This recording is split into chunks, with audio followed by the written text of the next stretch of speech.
MGP ची exam या ठिकाणी आपल्याला द्यायची आहे. आता डेट त्या ठिकाणी अनाऊन्स झालेली आहे. 25, 26, 27 फेब्रुवारी 2026 ला आपल्याला MGP ची एक्झाम त्या ठिकाणी द्यायची आहे. ओके, काही महत्त्वाचे मुद्दे मी तुमच्यासमोर या ठिकाणी घेऊन आलेलो आहे. त्यातील पहिला मुद्दा म्हणजे निगेटिव्ह मार्किंग आहे का? तर निगेटिव्ह मार्किंग आहे. त्यांनी स्पेसिफिक असं काहीही त्या ठिकाणी मेन्शन केलेलं नाही की किती निगेटिव्ह मार्किंग असेल. ओके, निगेटिव्ह मार्किंग आहे हे त्यांनी मेन्शन केलेलं आहे, पण अंदाजे आपण पकडू शकतो 1/4 निगेटिव्ह त्या ठिकाणी असू शकतं. ज्यावेळेला तुमचं हॉल तिकीट येईल त्या हॉल तिकीटवर त्या ठिकाणी एक्झॅक्ट जो नंबर असणार आहे तो त्या ठिकाणी लिहिलेला असणार आहे.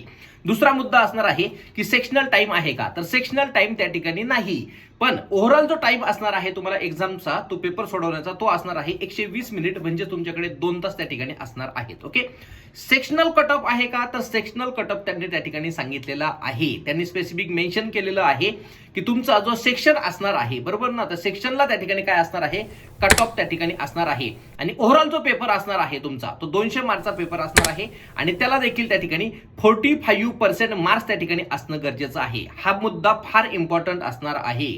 म्हणजे 200 मार्कचा पेपर आहे, सो 200 पैकी 45% मार्क्स तुम्हाला असणं गरजेचं आहे.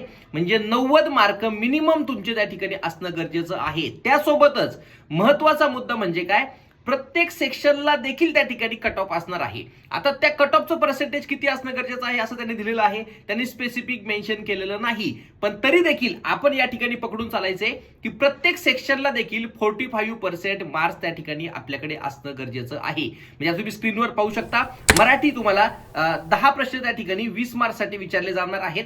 त्यानंतर इंग्लिशचे 10 प्रश्न 20 मार्क्ससाठी विचारले जाणार आहेत. त्यानंतर जीएचजीकेचे 15 प्रश्न 30 मार्क्ससाठी विचारले जाणार आहेत. रिझनिंग ऍप्टिट्यूडचे 15 प्रश्न 30 मार्क्ससाठी आणि टेक्निकलचे 50 प्रश्न 100 मार्क्ससाठी विचारले जाणार आहेत. मग यामध्ये देखील आपल्याला धरून चालायचे की सेक्शनल जर कट ऑफ असणार आहे म्हणजे ह्या प्रत्येक सेक्शन मध्ये देखील तुम्हाला 45% मार्क्स त्या ठिकाणी मिळवायचा आहे. हा 45% जो नंबर आहे हा त्यांनी स्पेसिफिक मेन्शन केलेला नाही, पण आपल्याला धरून चालायचे की 45% मार्क्स प्रत्येक सेक्शन मध्ये आपल्याला आलेच पाहिजे. मराठीमध्ये जर बघितलं तुम्ही, जर 30 मार्क्ससाठी 20 मार्क्ससाठी जर त्या ठिकाणी विचारलं जाईल तर त्याचे 45% म्हणजे किती झाले, 9 मार्क्स तुम्हाला मिनिमम मराठीमध्ये मिळवायचे आहे. इंग्लिशमध्ये देखील तुम्हाला मिनिमम 9 मार्क्स मिळवायचे आहेत. जीएचजीके आणि तुमचं रिझनिंग ऍप्टिट्यूड जे असणार आहे त्याचे 45% होतात 13.5, म्हणजे अंदाजे तुम्हाला 14 मार्क्स त्या ठिकाणी जीएचजीके मध्ये आणि रिझनिंग ऍप्टिट्यूड मध्ये देखील मिळवायचे आहेत. आणि टेक्निकल मध्ये 100 मार्क मध्ये 45% म्हणजेच किती, या ठिकाणी तुम्हाला 45% मार्क्स मिळवायचे आहे.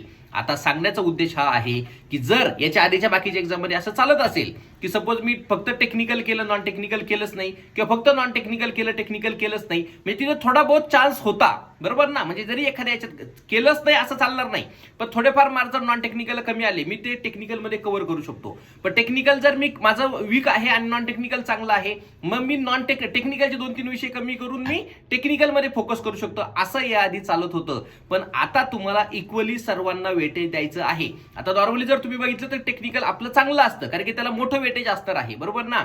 जवळपास 100 मार्क म्हणजे 50 प्रश्न तुम्हाला सोडवायचे आहेत 100 मार्कसाठी, म्हणजे त्याला वेटेज देखील जास्त आहे आणि नंबर ऑफ विषय देखील जास्त आहे.